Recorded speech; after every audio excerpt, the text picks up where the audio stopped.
औज़ुबिल्लाहिमिनश्शैतानिर्रजीम बिस्मिल्लाहिर्रहमानिर्रहीम। मोहतरम ख़वातीन व हज़रात, डॉक्टर आसिफ इज़हार आपके साथ मेडिसिन नॉलेज के हवाले से एक और इम्पॉर्टेंट वीडियो लेकर।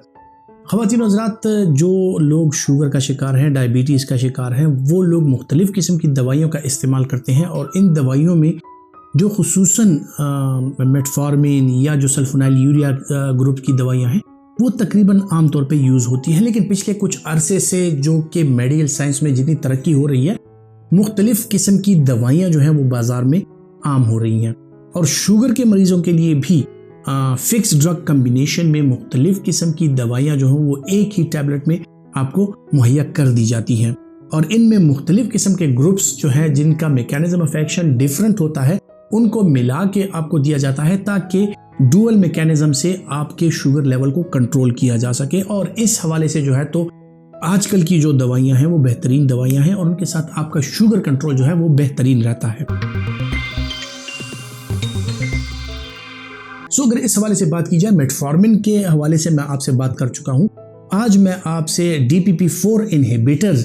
यानी डाइपेप्टाइडाइल पेप्टाइडेज 4 एक एंजाइम है जो कि गट में पाया जाता है, उसको इनहिबिट करके DPP-4 इनहिबिटर्स जिसमें सीटाग्लेप्टिन, विल्डाग्लेप्टिन, सेक्साग्लेप्टिन और मुख्तलिफ किस्म की ऐसी दवाइयाँ पाई जाती हैं जिनको उर्फ़ में ग्लेप्टिन्स भी कहा जाता है।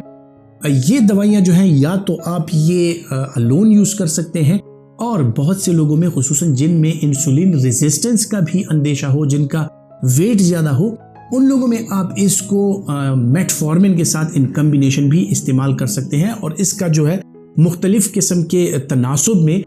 मेटफॉर्मिन के साथ इसका यूज़ कराया जाता है। मेटफॉर्मिन के यूजेस के बारे में मैं आपको बता चुका हूं कि ये बेसिकली एक इंसुलिन सेंसिटाइजर है जो कि आपके ब्लड ग्लूकोज को मूव करता है टुवर्ड्स योर फैटी टिश्यू, आपके फैटी टिश्यू की तरफ, चर्बी की तरफ और आपका जो मसल्स हैं उनकी तरफ, और फिर इसी चर्बी में से ये मेटाबोलाइज करके फिर उसको मसल्स में और लिवर की तरफ लेके जाता है। इस वजह से जो है तो आपकी चर्बी कम बनती है, उसमें इंसुलिन रेजिस्टेंस कम हो जाती है, आपका जो ग्लूकोज है वो इफेक्टिवली यूटिलाइज हो जाता है और आप में इंसुलिन रेजिस्टेंस कम हो जाती है, आपका वजन नहीं बढ़ने पाता।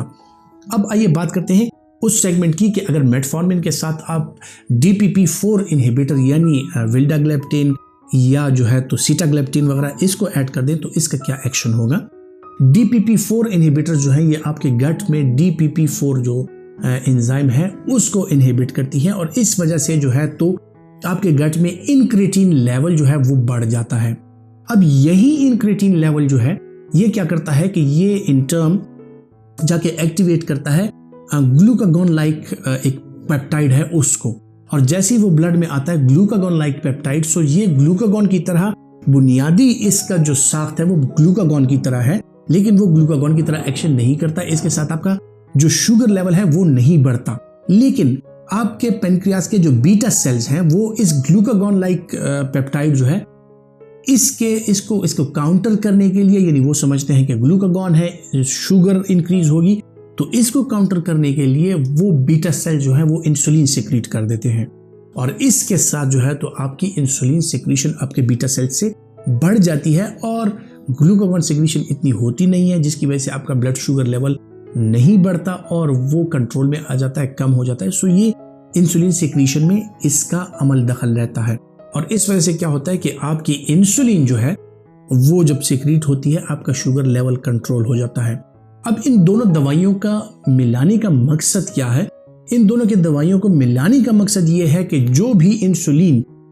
इस DPP-4 इनहिबिटर के यूज के बाद सिक्रीट होती है वो इफेक्टिवली यूज हो और उसको कोई रेजिस्टेंस ना हो। सो मेटफॉर्मिन जो है वो कार्रवाई सर अंजाम देता है और मेटफॉर्मिन की कम्बिनेशन की वजह से न सिर्फ ये है कि ये रेजिस्टेंस कम हो जाती है बल्कि इंसुलिन की मिकदार जो है वो भी बढ़ जाती है और वो इफेक्टिवली यूज होती है और इस वजह से आपका शुगर लेवल जो है वो इफेक्टिवली कम होता है और अच्छे तरीके से आपका शुगर लेवल कंट्रोल रहता है। ये जो है बुनियादी तौर पे सेफ ड्रग्स हैं। जो लोग मोटापे का शिकार हैं, इंसुलिन रेजिस्टेंस का शिकार हैं और उनका शुगर एक एजेंट से कंट्रोल नहीं होता, इन लोगों में ये कम्बिनेशन इस्तेमाल की जाती है। लेकिन आपको ये बात याद रखनी चाहिए कि मेटफॉर्मिन जो है उसका इस्तेमाल इंसुलिन डिपेंडेंट डायबिटीज मेलाइटस के लिए नहीं है। वो टाइप 2 डायबिटीज मेलाइटस या उस डायबिटीज मेलाइटस में इस्तेमाल की जाती है जहां पे आपको इंसुलिन रेजिस्टेंस का अंदेशा हो। सो मेटफॉर्मिन का इस्तेमाल जहां भी किया जाता है वो टाइप 1 या जो इंसुलिन डिपेंडेंट पेशेंट हैं उनमें नहीं किया जाता। DPP-4 इनहिबिटर्स के हवाले से अगर मैं बात करूं तो इसका इस्तेमाल जो है वो मुख्तलिफ किस्म के पेशेंट्स में किया जा सकता है। अब अगर आप बात करते हैं और आपको पेशेंट सिलेक्शन चाहिए कि किन पेशेंट्स में DPP-4 इनहिबिटर अलोन हम एडवाइस कर सकते हैं और किन पेशेंट्स में इसको इन कॉम्बिनेशन विद मेटफॉर्मिन इस्तेमाल कर सकते हैं, सो उसके लिए आपको जानना जरूरी है कि आपका पेशेंट टाइप 2 डायबिटीज का शिकार हो, उसमें ओबेसिटी हो, उसमें इंसुलिन रेजिस्टेंस का अंदेशा हो, तो आप इन दोनों का इस्तेमाल जो है वो कर सकते हैं। लेकिन खुदा न खास्ता आपके टाइप 2 डायबिटिक पेशेंट में अगर नेफ्रोपैथी है और उसकी वजह से उसके रीनल फंक्शंस यानी गुर्दों की कारकर्दगी वो अच्छी नहीं है, सो आप इन लोगों में फिर मेटफॉर्मिन का इस्तेमाल हरगिज नहीं करेंगे और इनको DPP-4 इनहिबिटर्स अलोन आप इस्तेमाल करवा सकते हैं जो कि काफ़ी इफेक्टिव साबित हो सकते हैं।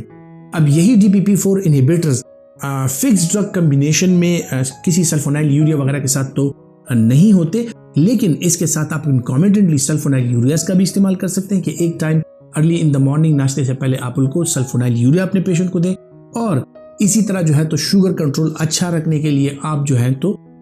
थोड़ी देर बाद या नाश्ते के बाद या किसी भी टाइम या दिन में 2 दफ़ा DPP-4 इनहिबिटर का इस्तेमाल करा दें। सो DPP-4 inhibitor in combination with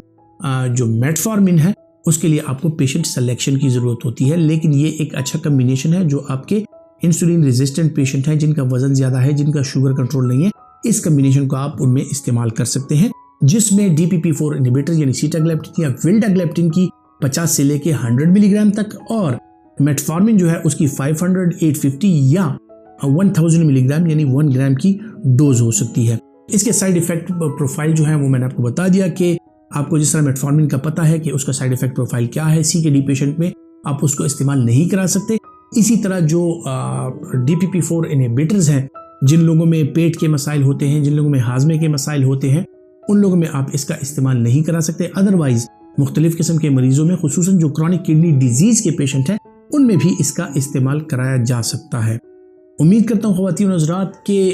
ये डिस्कशन जो है आपके लिए फ़ायदेमंद साबित होगी। शुगर के वो मरीज़ जो कम्बिनेशन या DPP-4 इनहिबिटर्स की दवाइयों का इस्तेमाल जो है वो अलोन कर रहे हैं, उनको इससे फ़ायदा हासिल होगा। जाते जाते बात करते हैं इसके साइड इफ़ेक्ट प्रोफाइल की। साइड इफ़ेक्ट प्रोफाइल में इसके कोई बड़े साइड इफ़ेक्ट नहीं है। इसके साथ ये हो सकता है कि इसके साथ ब्लॉटिंग होती है या कुछ लोग जो हैं इसको हाइपर सेंसिटिव होते हैं और हाइपर सेंसिटिविटी रिएक्शन उनमें आ सकता है, स्किन रैश उनमें आ सकता है। अदरवाइज जो है तो ये ड्रग्स काफ़ी सेफ हैं और इसका कोई बड़ा साइड इफ़ेक्ट प्रोफाइल नहीं है।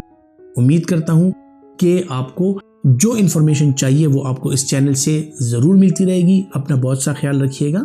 अल्लाह हाफिज़।